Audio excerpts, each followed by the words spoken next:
What's up, my friends, and welcome back. I want to tell you a little story and hopefully make a point in the process. So, I'm a carpenter, many of you know. I've been a carpenter on and off for a long time. There was a period of years with my YouTube channel where I never even mentioned it for probably 5 years because I took a hiatus after my back gave out. I said, I'm never doing this again. But here I am surrounded by wood. It's just one of my passions. It's something that I learned how to do because I needed a job. And a friend of mine said, hey, you want to do some roofing? So I started doing roofing. I hated it, but I did it, and I learned a lot. Then, a little while later, a friend of mine said, hey, I do remodeling with this guy, and I ended up working with them.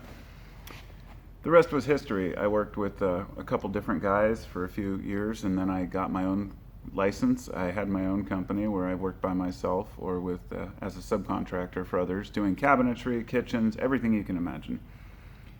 And most of what I learned in the field. Well, everything I learned in the field, but much of it I read in books as well. An example of when I had a recurved staircase in this fancy house we were doing by a lake. The boss asked, who wants to do this? And basically no one raised their hand. I said, I'll do it. Went down after work. Back then they had bookstores still. Went to Barnes & Noble or something, and I bought a book on staircases, how to build stairs. And on the cover, it had a carpenter sitting there putting down pieces for a newel post for the exact type of staircase I was doing. So I read up on it. I spent hours learning, and I went and I applied it. Took me a few weeks, but I got it done. Fast forward to today. I only know what I know. Even after all the years of experience that I have on the job, I have a limited understanding, just like everyone else does. There are things I do not know, and I'm smart enough to know that I'm dumb in certain ways. But I think I have a pretty good grasp on carpentry, and I'll just say I do not take that for granted. This is something that is harder and harder to find a good carpenter these days. And here's the story. This guy, I was working here. I'm in the shop right now. I'm building a tiny house over here. I've got the trailer. I've got the insulation. I'm putting in the floor joists and everything. And this car pulls up, and this little Mexican guy gets out with a really strong accent, and he's all smiles. You know, I noticed that Mexican dudes just tend to be some of the nicest people. But oh, that's racist. And so we got to talking, and from what I could gather, he was asking me about insulation and putting insulation and then 1/4-inch paneling over that insulation. And I said, oh yeah, you can do that. And he started asking if I could do it for him, and I said, no, I work here. I don't really, I don't work off-site. I mean, I do for some people, but I'm not. This sounded like a job that I might not want to get into. I'm not a big fan of insulation. But I explained to him that, I didn't do that. He's like, I like watching people work with wood. He's like, I love it. He's like, you can't find them. And I was like, you mean carpenters? He says, yeah. It's like, yeah, they're getting harder to find. He's like, it's nowhere. He's like, ask everyone. And he goes, people just don't want to learn. They don't want to work. And I tried to explain to him briefly, that it's a complicated issue. But yes, a lot of carpenters have faded out of the scene, and there's no new carpenters to take their place. And it's not that people don't want to work. It's that people today who are growing up, going to school, they don't think of carpentry as a job. They don't take it seriously as a career path. And that's unfortunate, because it's something that is highly in demand and that will always be in demand. No matter what you do in society, no matter how bad society gets, people will need their roofs repaired, their floors fixed. This is just the way of the world. You need a domicile repaired. And that's, of course, repair and remodel, but there will always be new construction as well. So it kind of reminded me of this. It was a video years ago I watched from another carpenter, and it was called "Where Have All the Carpenters Gone?" or something to that effect. And he laid it out pretty well in a good 20-minute video explaining how Their trade schools just aren't able to attract people. Now, this is multifaceted. I want to make it very clear. There's a reason, and I'll get to this, why people don't want to get into the trades. And so when bosses are complaining, and I've watched these videos where people are saying, well, why won't people work? And why don't people want to work? Oh, they just don't want to work hard anymore because they're having a harder time finding employees. No, that's bullshit. If you expect to pay a carpenter $25 an hour and you think that that's enough for an experienced carpenter, you're deluded. Now, I don't work for much more. The job I'm doing right now, I'm making much less than I should. Probably $20 an hour less than I do working off-site at other jobs. I do it because I wanted to help the company grow. I wanted to also be involved in it with the guy who, it's just me and him right now. And so I'm building this for him. He's out of town working on a earth ship that he has out east that he sold, so he has to do some repairs. And I was just sitting here thinking about this as an experienced carpenter. I guess you could call me a journeyman carpenter. Somebody the boss can just leave on the job site and say, this is what needs to get done, get it done. And I will get that shit done. If I don't know something, I'll look it up. But I'm a dedicated employee, but I'm also a dedicated carpenter. For me, it's about doing the job right no matter what. So this guy in this video that I watched years ago was laying out why carpenters don't want to work. And one of the biggest reasons, as I said, was people don't want to pay a good wage. And I remember years ago, and don't get me wrong, contractors and the people who run the company, they've got to make their money too, but I've worked for enough of them to know they're doing just fine. These are the guys who send the employees to work, show up at the job site once a day just to complain about something that isn't right. And then they go home to their toys, their ATVs, their snowmobiles, their big trucks. Always got their big trucks. And I'm a humble guy. I've got a small little Honda Accord. We've got, I live pretty frugally. I don't show off my wealth. If people want to, that's fine, but don't pretend you can't pay your employees when you have a whole bunch of shit you don't need. And that, my friends, is part of the root of why people don't want to get into construction. But it's not just that. That's just the first part of it. Not getting paid enough. The question is, why should you get paid more? And that's also multifaceted, two faces to it. One, you should get paid more because if you're experienced at carpentry and you know how to work with wood, then you have a talent that a lot of other people don't have, and a talent that is highly in demand. But number two, you are putting wear and tear on your body. And that's another reason why a lot of people don't want to do it. Now, not every carpentry job is lifting and moving giant beams around and doing framing. You could do just cabinets. Hell, you could do carpentry where you never lift more than 50 pounds. Just the most I ever lift is probably a sheet of plywood. However, I have to move appliances into place. I have to help with various, overhead rafters and beams and stuff. And if I can't do it, I'll just call for help. Tell my boss we need another guy. Because I've learned that over the years. People wear themselves down and run themselves into the ground trying to prove themselves as a good employee. And that's brutally honestly painful. But I do recall a commercial that someone showed on one of these carpentry videos from years ago.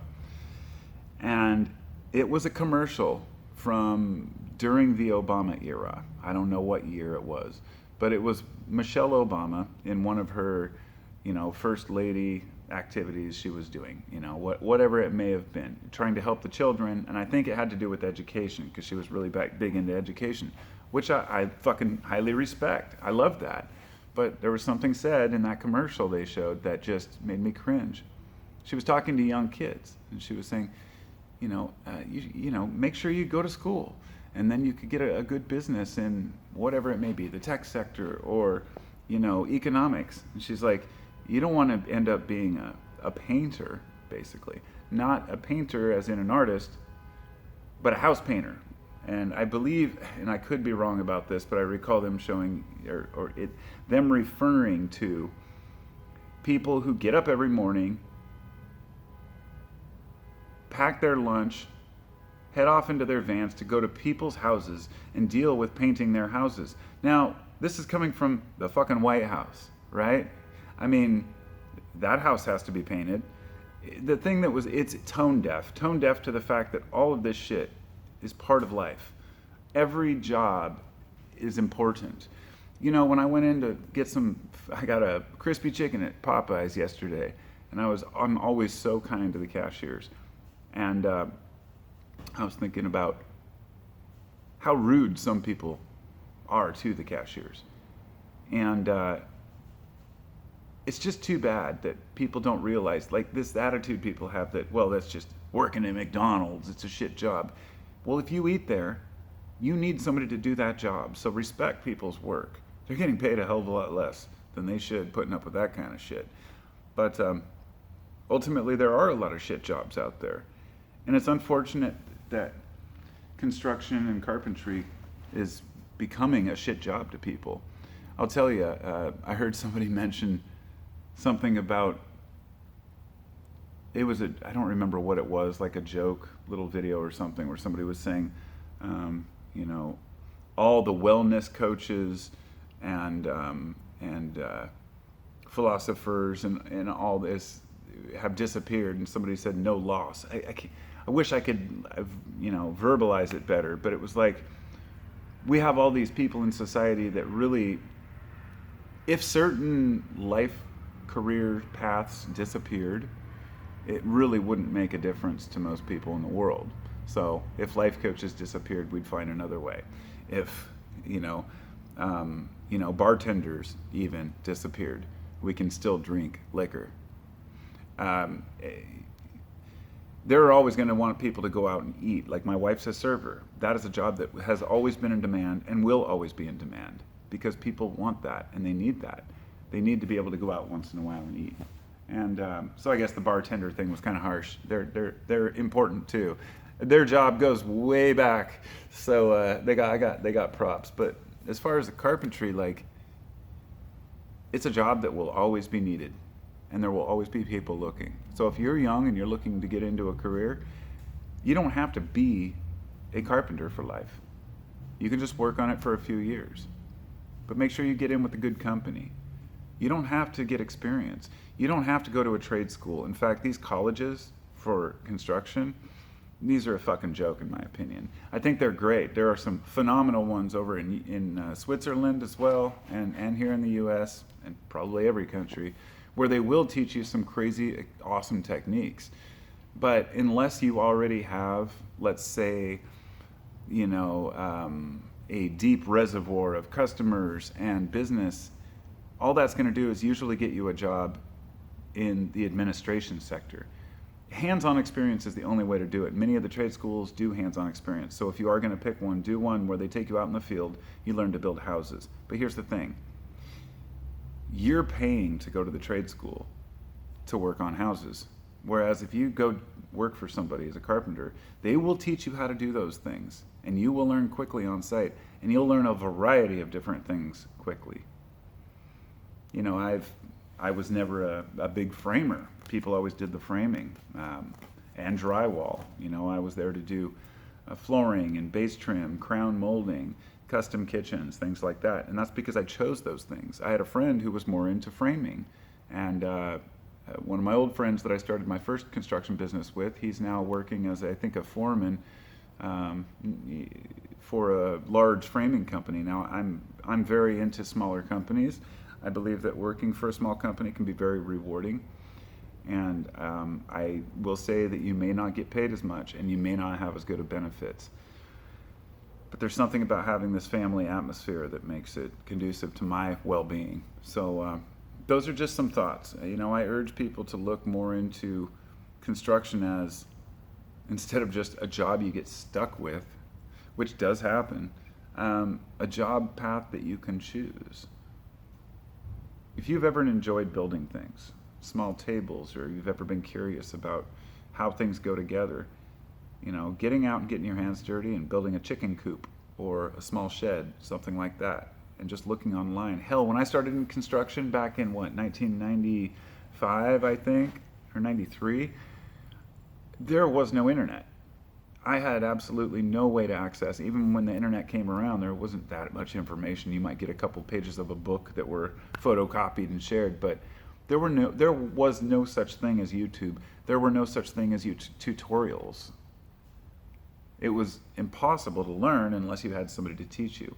And I was fortunate enough to have a guy, Morgan was his name, and he worked for this guy named Don, which my friend Pete got me the job.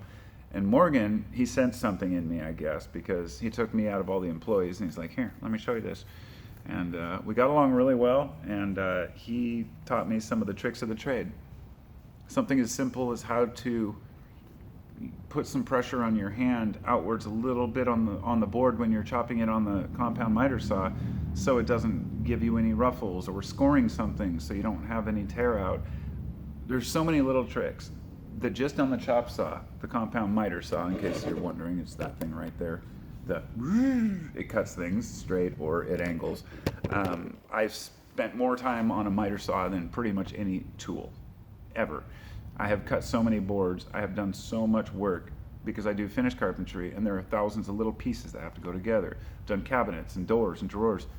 That tool, I'm still learning new tricks about. I'm still learning things that I never thought about, like, oh my God, oh yeah, that makes sense. If you are a woodworker, I'm sure that you already watch Stumpy Nubs on YouTube, but if you don't, you should definitely check out Stumpy Nubs. This isn't just for carpenters, this is for woodworkers of any type. He is the OG of YouTube, and he has some amazing videos, everything from different finishes and oils to how to sharpen your chisel down to carpentry itself. And, you know, it's an awesome thing to be able to learn on the internet. It's really changed the paradigm. So pretty much anybody can do it yourself. But when you're looking at the big picture, like building an entire house, there are many things that you need to see how they go together, how this fits into this, and what to look ahead for. You can start building and think, God, I totally forgot about that. And that happens. That happens.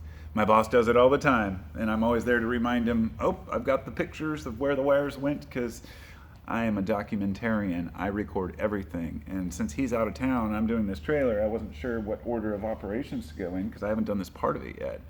But I took pictures of the other guy that was doing it and took videos in every little aspect, so I can just flip through my phone. And yeah, now I'm just rambling about my own shit. Really just wanted to touch on carpentry and say it's a great career, and you can make good money at it. You really can. I mean, you know, 50, 60 bucks an hour is totally reasonable to charge somebody to do a carpentry job on the side for cash. You know, my boss was charging 75 bucks for us as employees per hour back in the late 90s. I mean, the market's crazy, but when the carpenters are lacking, you should get paid what you're worth. And with all the time you've put into it as a carpenter, you can definitely ask what you want. But I'm always fair, and I always underbid myself because that's just how I've always been. And that's why working for myself, I ended up coming out in the negative. So working for somebody else, at least I show up to work every day, don't deal with the drama of the customers, and I can just work. So talk to y'all next time. Thanks for listening to my rant. Be well, my friends.